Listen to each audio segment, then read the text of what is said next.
সাউদ্দিন কাদের চৌধুরী কোনো সময় ভয় পায়নি, উনি মুখের উপরেই বলে ফেলতো। আমাদেরকে টার্গেট করা হয়েছিল যে আমরা সেকেন্ড জেনারেশন অথবা নেক্সট জেনারেশন যারা হয়তো রাজনীতির সাথে ইনভলভ হয়ে যাব। তো ওই বলে না যে গোড়ার থেকে যেন কেটে ফেলা হয়, নেক্সট জেনারেশন যেন দাঁড়াতে না পারে। ওনাদের চিন্তাধারা এরকমই ছিল যে আমরা যেন পরবর্তীতে এসে পলিটিক্স না করি। তো ওগুলো হয়তো অনেক মানুষ ধরিয়ে দিতে ভয় পেত। সাউদ্দিন কাদের চৌধুরী কোনো সময় ভয় পায়নি, উনি মুখের উপরেই বলে ফেলতো। এখন আমার বাবা একটা জিনিস সবসময় বলতো যে ডাকাতকে ডাকাত বলা যায় না, চোরকে চোর ডাকা যায় না। এগুলো হয়তো অনেক মানুষের জন্য ভয়ঙ্কর একটা জিনিস, যে সত্যি কথা বলা। আমার বাবা এই সত্যি কথাগুলি বলে ফেলতো। ওটার কারণে হয়তো শেখ হাসিনা আমার বাবাকে একটু একটু না বেশ কিছুটাই অপছন্দ করতো। না, আমার আমার এখানে বক্তব্য খুব সিম্পল। এই এই জিনিসটা একটা জুডিশিয়াল মার্ডার ছিল। যেই ট্রাইব্যুনাল যেটা গঠন করা হয়েছিল, এটা আমি আমি ব্যক্তিগতভাবে যেটা মনে করি, এটা একটা মেশিন ছিল।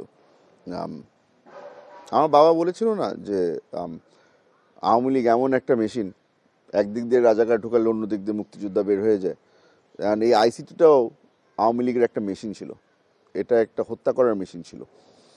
আপনি ওখানে যে কোনো ব্যক্তিকে ঢুকিয়ে দিবেন, সে অন্যায় করুক আর না করুক, তার রায় একটাই হবে, সেটা হচ্ছে গিয়ে হত্যা আর ফাঁসি। একদম শেষ মুহূর্ত পর্যন্ত ভয় পায়নি।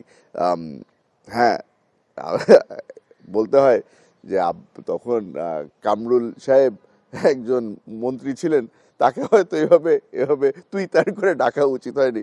এখানে আমাদের একটা খুব ইম্পর্টেন্ট রোল প্লে করা উচিত ছিল। এখানে আপনি গুম কমিশনের কথাই বলেন অথবা আইসিটির কথাই বলেন, আমরা এখানে ভুক্তভোগী। গুম কমিশন যখন আপনার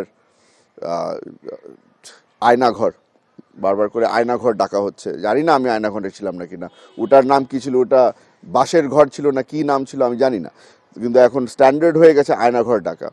যখন গুম কমিশন আয়নাঘরগুলোকে দেখতে গিয়েছিল, পরিদর্শন করতে গিয়েছিল, তখন হয়তো আমাদেরকেও নিয়ে যাওয়াটা উচিত ছিল। তো আমি আমি ব্যক্তিগত মনে করি যে ওনাদেরকে কি দেখাচ্ছে না দেখাচ্ছে, মানে ওনারা তো ঠিক জানে না, ওনারা তো আগে কোনো সময় দেখেনি।